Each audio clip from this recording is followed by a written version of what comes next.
नमस्कार, मैं प्रद्युमन जोशीला हरियाणा की 5 विधानसभा सीटों पर उपचुनाव के हालात बनते जा रहे हैं।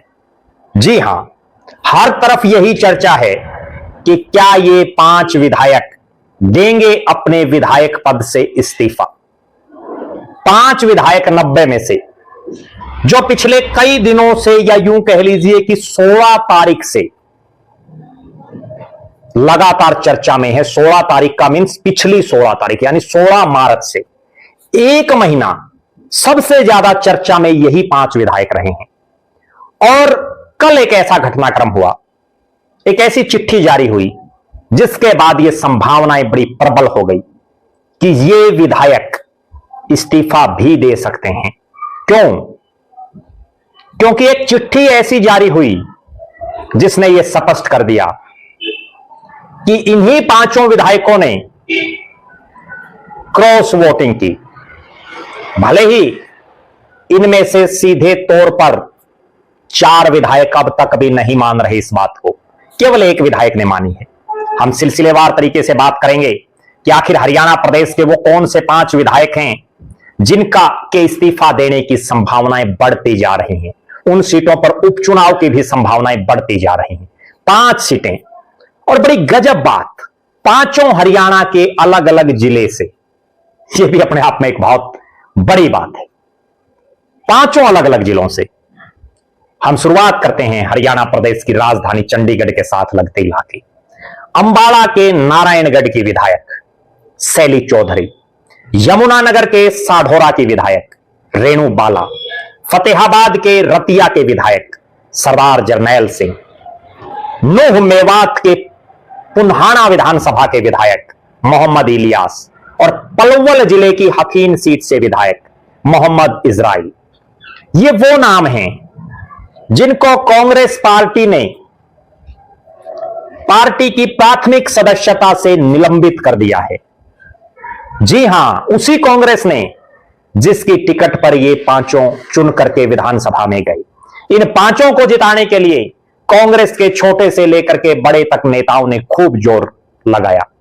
ये जीते, प्रदेश की विधानसभा में पहुंचे, लेकिन 16 मार्च का दिन ऐसा आया, हरियाणा में राज्यसभा चुनाव की वोटिंग, और कांग्रेस के 5 विधायकों ने कांग्रेस प्रत्याशी की बजाय निर्दलीय सतीश नांदल को वोट कर दिया।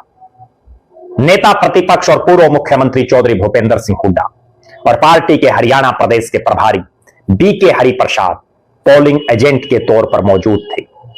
विधायक कहां वोट डाल रहे हैं, यह विधायकों को, इन नेताओं को दिखाना था। इन 5 ने भी दिखाया, लेकिन उसके बाद बीके हरिप्रसाद ने पहले 4 विधायकों का नाम जारी किया, शैली चौधरी, रेणु बाला, मोहम्मद इलियास और मोहम्मद इस्राइल। और उसके बाद जरनैल सिंह के नाम की चिट्ठी आ गई। लेकिन अब तक 5 में से केवल एक मोहम्मद इस्राइल, जो हथीन के विधायक हैं, उन्होंने माना है कि उनको कांग्रेस का प्रत्याशी पसंद नहीं था, इसलिए उन्होंने निर्दलीय सतीश नांदल को वोट दिया और वह मुख्यमंत्री से भी मिले हैं। मोहम्मद इलियास बड़ी गजब बात कह रहे हैं। वो कह रहे हैं कि मैं तो बीमार था, मुझे पता ही नहीं कहां किसको वोट दे दिया। यह भी अपने आप में गजब बात है। शैली चौधरी कह रही हैं कि उनके ऊपर झूठे आरोप हैं। रेणु बाला भी यही बात कह रही हैं, और जरनैल सिंह तो कह रहे हैं कि वो तो कांग्रेस के पक्के सिपाही रहे हैं। हुड्डा साहब के साथ उनका वर्षों का जो रिश्ता था, वो हुड्डा साहब ने ऐसे निभाया। ये बोल हैं जरनैल सिंह के। इन 5 के अलावा 4 कांग्रेस के ऐसे विधायक भी रहे जिनके वोट रद्द हुए। जी हां, कैंसिल वोट हुए, जिसकी वजह से करमवीर बौद्ध पॉइंटों से जीत सके। सतीश नांदल बिल्कुल जीत के नजदीक पॉइंटों से हार गए। कांग्रेस ने इन जो 5 विधायकों पर कार्रवाई की है, मैं पहले आपको वो पढ़ करके एक बार सुना देता हूं, उसके बाद आप सबको यह समझ आ जाएगा कि आखिर इन 5 विधायकों पर कितनी कड़ी कार्रवाई कांग्रेस ने की है, या कांग्रेस ने केवल एक तरह का जो है एक संदेश मात्र छोटा सा देने का काम किया है। प्रदेश कांग्रेस के अध्यक्ष राव नरेंद्र सिंह के लेटर पैड से एक प्रेस विज्ञप्ति जारी होती है, जिसको राव नरेंद्र सिंह जारी करते हैं, जिसमें वो लिखते हैं, 16 अप्रैल के दिन ये चिट्ठी जारी होती है। भारतीय राष्ट्रीय कांग्रेस ने संगठनात्मक अनुशासन के उल्लंघन को गंभीरता से लेते हुए हरियाणा के 5 विधायकों को तत्काल प्रभाव से पार्टी की प्राथमिक सदस्यता से निलंबित कर दिया है। हरियाणा प्रदेश कांग्रेस कमेटी के अध्यक्ष राव नरेंद्र सिंह ने यह जानकारी देते हुए बताया कि नारायणगढ़, साढौरा, रतिया, पुन्हाना एवं हथीन विधानसभा क्षेत्रों से निर्वाचित विधायक क्रमशः श्रीमती शैली चौधरी, श्रीमती रेणु बाला, सरदार जरनैल सिंह, मोहम्मद इलियास और मोहम्मद इजराइल को पार्टी विरोधी गतिविधियों के चलते निलंबित किया गया है। उन्होंने स्पष्ट किया है कि यह कार्रवाई प्रदेश अनुशासन समिति की सिफारिश तथा अखिल भारतीय कांग्रेस कमेटी के अध्यक्ष श्री मल्लिकार्जुन खड़गे की स्वीकृति के उपरांत की गई है। यानी राव नरेंद्र ने यह चिट्ठी अपने खुद के बिहाफ पर नहीं जारी की, बल्कि उन्होंने अनुशासन समिति की सिफारिश और राष्ट्रीय अध्यक्ष मल्लिकार्जुन खड़गे की स्वीकृति ली है। प्रदेश कांग्रेस अध्यक्ष ने बताया कि संबंधित विधायकों ने हाल ही में संपन्न राज्यसभा चुनाव के दौरान पार्टी के अधिकृत प्रत्याशी के विरुद्ध मतदान कर गंभीर अनुशासनहीनता का परिचय दिया, जो संगठनात्मक मर्यादाओं के प्रतिकूल है। राव नरेंद्र सिंह ने कहा कि पार्टी में अनुशासन सर्वोपरि है और किसी भी स्तर पर अनुशासनहीनता को स्वीकार नहीं किया जाएगा।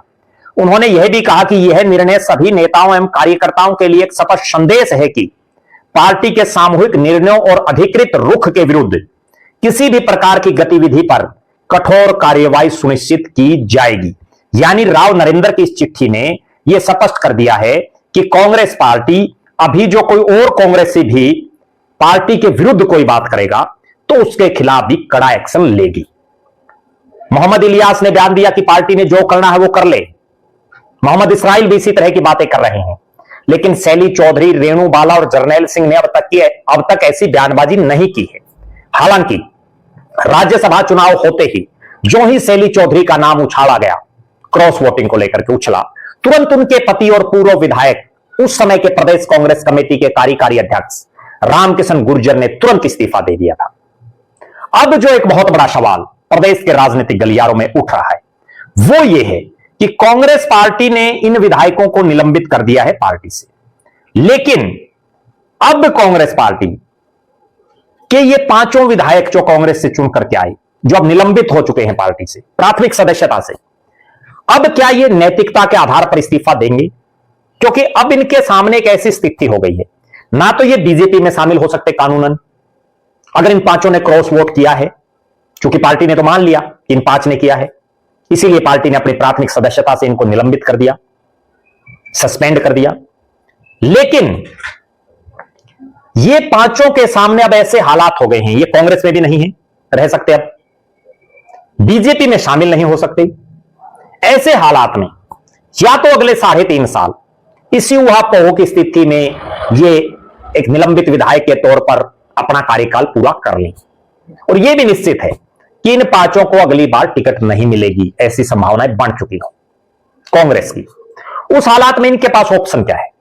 इनके पास एक ऑप्शन है कि ये 5 विधानसभा से इस्तीफा दे दे, और इन 5 के इलाकों में यह भी बड़ी एक गजब बात और बड़े संयोग की बात है, भारतीय जनता पार्टी के पास कोई मजबूत से चेहरे नहीं हैं। चाहे हम हथीन की बात कर लें, पुन्हाना की कर लें, नारायणगढ़ की कर लें, साढौरा की कर लें या रतिया की, अगर ये 5 विधायक इस्तीफा दे देते हैं तो 5 सीटों पर उपचुनाव हो जाएगा, और बीजेपी के पास कोई मजबूत चेहरा है भी नहीं। और हालात ये है बीजेपी की, जब कुलदीप बिश्नोई ने इससे पहले जब राज्यसभा का चुनाव हुआ, बड़ा बहुचर्चित राज्यसभा का चुनाव जिसमें कार्तिकेय शर्मा जीते और अजय माकन इतने भारी भरकम बड़े नेता हारे, कुलदीप बिश्नोई ने भी उस समय जो वोट दिया, उसके बाद उन्होंने इस्तीफा दिया। पार्टी ने उनके बेटे भव्य बिश्नोई को बीजेपी में टिकट दे दी, विधायक बनवा दिया, इस बार भी टिकट दे दी। तो भाजपा तो ऐसे नेताओं का जो है विशेष तौर पर ध्यान रखती है, जो भी बीजेपी में आया है उनको भाजपा एक बार तो पूरी चौधर देती है। उदाहरण देख लीजिए, राव इंद्रजीत सिंह, धर्मवीर सिंह, रमेश कौशिक, चौधरी बीरेंद्र सिंह, बृजेंद्र सिंह डोमरखा, प्रेमलता, उसके बाद किरण चौधरी को आप देख लीजिए, कुलदीप बिश्नोई को देख लीजिए, श्रुति चौधरी को देख लीजिए, भव्य बिश्नोई को देख लीजिए, बहुत से ऐसे चेहरे हैं, अरविंद शर्मा को देख लीजिए, जिन जिन ने कांग्रेस को छोड़ के करके बीजेपी का दामन थामा है, बीजेपी ने उनको पूरी चौधर दी है। अब यही सवाल है कि क्या ये 5 विधायक इस्तीफा देंगे? इन 5 सीटों पर क्या उपचुनाव होगा? और जो संभावनाएं हैं और राजनीतिक गलियारों में जो चर्चाएं हैं उसके मुताबिक इन सीटों पर उपचुनाव की संभावनाएं बन रही हैं। क्यों बन रही वो मैं बताता हूं। अगर इन विधायकों ने इस्तीफा दे दिया और बीजेपी में आ गए और बीजेपी की सीट से इन्होंने चुनाव भी लड़ लिया, जीत गए तो क्या पता इक्का दुक्का को मंत्री बना दें, किसी को चेयरमैन बना दें। हार गए तो भी यह अपॉर्चुनिटी रहेगी कि इन्होंने इतना बड़ा सेक्रीफाइस किया है, कांग्रेस के विधायक होते हुए वोट क्रॉस किया है, तो उस लिहाज से इनको भारतीय जनता पार्टी कहीं ना कहीं और एडजस्ट कर देगी। आप दर्शकों की क्या राय है? आप क्या मानते हैं? क्या ये पांचों विधायक अपने पद से इस्तीफा देंगे? इन पांचों सीटों पर क्या उपचुनाव होगा? और आप दर्शक ये भी कमेंट करें कि अगर उपचुनाव होता है तो इन इलाकों में कौन दोबारा जीतने की संभावना है, कौन नेता यहां से दोबारा विधायक बन सकता है? हमारी निगाहें इन पांचों सीटों पर है। आप लगातार हमारे साथ बने रहें। बहुत बहुत धन्यवाद। आपका अपना प्रद्युमन जोशीला।